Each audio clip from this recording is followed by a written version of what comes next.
Perang yang terpenting bagi negara Israel berlaku sehari selepas negara itu ditubuhkan. Perang itu dikenali sebagai Perang Arab Israel 1948.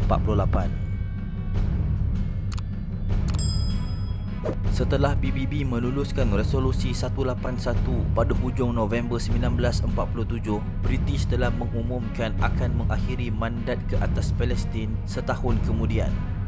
Hanya pemerintah Transjordan iaitu Raja Abdullah merupakan satu-satunya pemimpin Arab yang bersedia menyokong pelan pembahagian Palestin. Baginda berhasrat mengilhakkan keseluruhan Palestin atau sekurang-kurangnya wilayah yang diberi kepada pihak Arab untuk menjadi sebahagian Transjordan. Raja Abdullah pernah mengadakan rundingan sulit bersama beberapa pemimpin tertinggi Zionis agar mereka bersetuju menjadi rakyatnya demi mengelakkan peperangan. Cadangan itu pada mulanya turut mendapat sokongan dari British yang ingin mengelakkan Jaish al-Inqad yang diketuai oleh Mufti Jerusalem Amin al-Husaini daripada dapat menguasai Palestin. Namun hasrat Raja Abdullah tidak kesampaian kerana perjanjian dengan Zionis gagal dicapai. Dan pada masa yang sama, baginda juga telah ditekan oleh Liga Arab untuk menyatakan komitmennya menentang pihak Zionis. Resolusi 181 ini telah menyebabkan pihak Arab dan Yahudi semakin kerap melakukan serangan ke atas satu sama lain. Orang-orang Arab bermatlamat menguasai keseluruhan wilayah berkenaan dan menolak sebarang kewujudan pentadbiran pihak Zionis. Manakala bagi orang-orang Yahudi, mereka memfokuskan menguasai wilayah-wilayah yang diperuntukkan kepada orang Yahudi oleh PBB. Antara kumpulan-kumpulan bersenjata yang terlibat dalam sengketa ini adalah Jaish al-Jihad yang dianggotai oleh Arab Palestin dan Jaish al-Inqad yang dikelolai oleh Liga Arab. Manakala di pihak Yahudi, mereka mempunyai beberapa kumpulan militan seperti Haganah, Irgun dan Lehi. Pada bulan April 1948, kumpulan militan Lehi dan Irgun telah melakukan pembunuhan beramai-ramai di perkampungan Deir Yassin. Mereka telah membunuh lebih 100 penduduk di sana termasuk wanita dan kanak-kanak. Pada bulan Mei, pihak Zionis telah berjaya menguasai hampir keseluruhan wilayah yang diperuntukkan untuk orang Yahudi. Dan 2 minggu kemudian, British secara rasminya menamatkan mandat ke atas Palestin, iaitu pada 14 Mei 1948. Pada tengah malam hari yang sama, pengerusi Pertubuhan Zionis Sedunia David Ben-Gurion mengisytiharkan penubuhan negara Israel dan menjadi Perdana Menterinya yang pertama.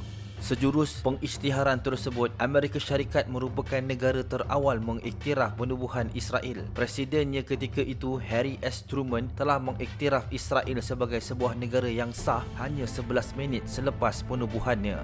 Pada keesokan hari, sebanyak 7 buah negara anggota Liga Arab telah mengerahkan tenteranya memasuki wilayah berkenaan.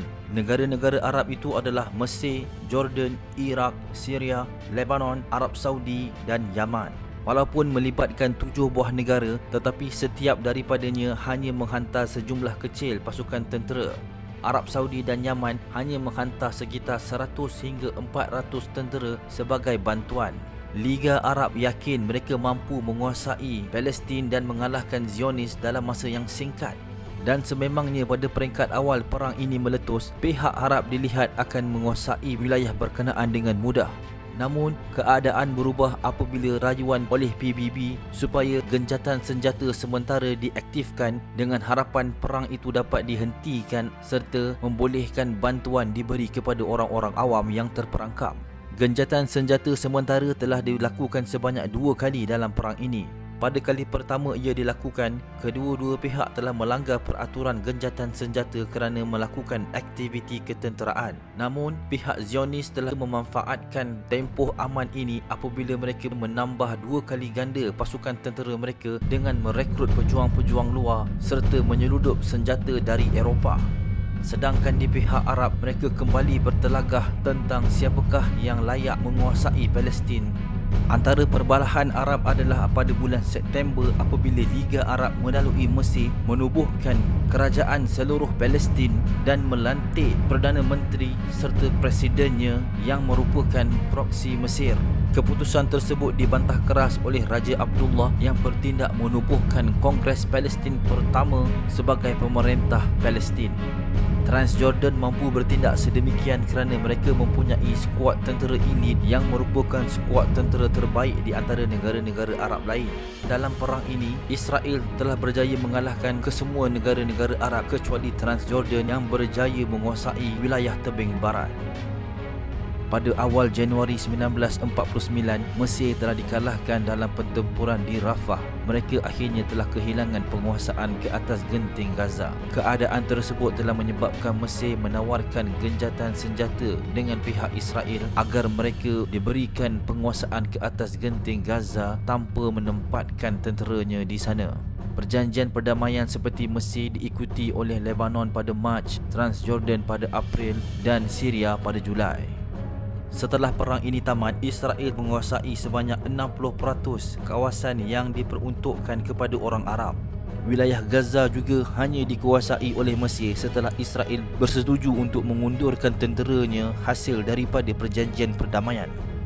Perang itu telah menyebabkan penduduk-penduduk Arab yang terperangkap di dalam kawasan yang dikuasai oleh Zionis terpaksa meninggalkan rumah mereka dan menjadi pelarian.